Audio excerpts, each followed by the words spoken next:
Welcome to Yam computer Yam classes. हम लोग आज सीखने वाले हैं सिंपल प्रेजेंट टेंस, जिसे सिंपल प्रेजेंट भी कहते हैं। इसका हिंदी होता है समान वर्तमान काल। हिंदी मीडियम वाले के लिए ये बहुत ही अच्छा है, जो नए नए इंग्लिश सीख रहे हैं उनके लिए भी बहुत अच्छा है। इसकी पहचान क्या होती है? सिंपल प्रेजेंट टेंस की पहचान क्या होती है?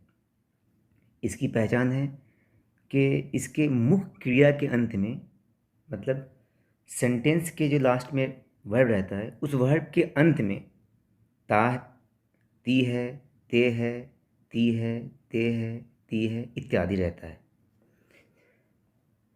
जैसे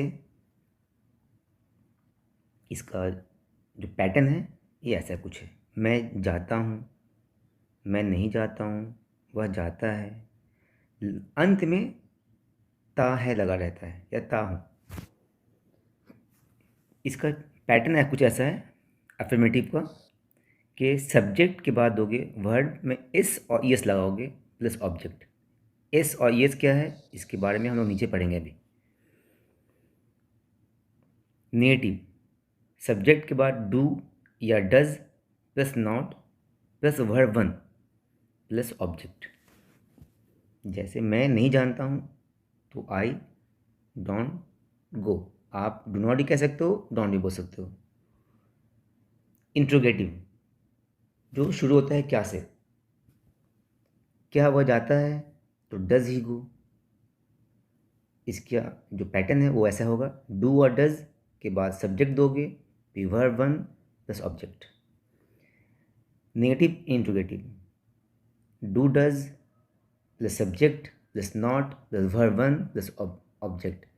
क्या वह नहीं जाता है तो does he not go. Interrogative sentence with W H family. W H family क्या होता है वो नीचे अभी हम देखेंगे। जिसको कब, कहाँ, कैसे, क्या, ये सब इसको हम लोग क्या बोलते हैं? डब्ल्यू एच फैमिली बोलते हैं। तो अगर सेंटेंस के में कब, कहाँ, कैसे, क्यों आता है तो सबसे पहले हम लोग क्या बनाते हैं? डब्ल्यू एच क्वेश्चन देते हैं, फिर डू और डज, फिर सब्जेक्ट, फिर नॉट, फिर वर्ब वन प्लस ऑब्जेक्ट। जैसे वह कब जाता है तो व्हेन डज ही गो। मैंने बताया था कि डब्ल्यू जो आपका जो फैमिली होता है वो क्या होता है। जैसे व्हाट क्या, जो, हु कौन, जो, मगर लिविंग थिंग किसी जानदार के लिए, जो लिविंग थिंग हो। विच कौन सा, जो नॉन लिविंग थिंग के लिए आता है। Whose of which, where, whom, for where, for what for. इन सब की मैंने हिंदी भी दे रखी है, आप लोग इसको प्रैक्टिस कीजिए, याद कीजिए और इसे लिखिए। यहाँ पे ऊपर में मैंने बताया था कि एफर्मेटिव सेंटेंस के साथ वर्ब में एस और एस लगाना है। वो क्या है, किस में आप एस लगाओगे, कहाँ एस लगाएंगे या कहाँ नहीं लगाएंगे। अगर आपका subject I, you, we, they, children, cows, Ram and Mohan, more than one को सेंटेंस मोर देन वन अगर उसमें है, सब्जेक्ट है, तो वर्ब रखोगे प्लेन। जैसे आप लिखोगे मैं या तुम लोग, वे, हम लोग जाते हैं, तो आप सिंपल लिखोगे गो। और अगर उसमें क्वेश्चन मार्क शुरू होता है क्या से या नहीं आता है, तो अब उसमें इन सब के बाद डू लगाओगे। और he, she, it, a child, Ram, एक एक के लिए, सिंगल के लिए आप है ना वर्ड में एस या एस लगाना। जैसे इनके लिए वह जाता है तो यहाँ पे आप तो क्या लगाओगे? गोज, नहीं कि गो। गो किसके लिए आएगा? आई, यू, वी, दे, एक से ज़्यादा के लिए। But he, she, it, a child, Ram, किसी एक के लिए गो, गोज या आपको यूज़ करना पड़ेगा। और अगर उसमें नहीं आता है या शुरू होता है क्या से, तो उसमें डू नहीं, बल्कि क्या लगेगा उसके अंदर? डस का यूज़ करते हैं। तो कहाँ पे एस लगता है और कहाँ पे ई एस लगता है वो देखो।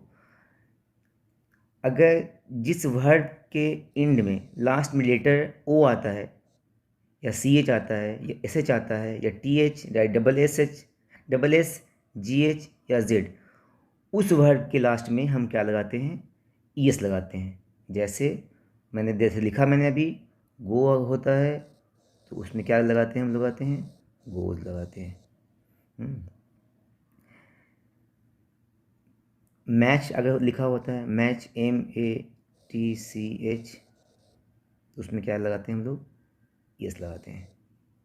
इस तरह से इसका यूज़ हम लोग करते हैं। अब मैंने आप लोगों के लिए मैंने कुछ सेंटेंस दिए हैं। वह एक पत्र लिखता है, राम पिता के साथ स्कूल जाता है, क्या मेरा भाई सुबह जल्दी उठता है, क्या वह खाना नहीं बनाती है, आप कहाँ रहते हो। इन 5 सेंटेंस का आप मुझे कमेंट बॉक्स में लिख के इसका आंसर भेजें, फिर मैं आपको इसका सही आंसर क्या है वो बताता हूँ।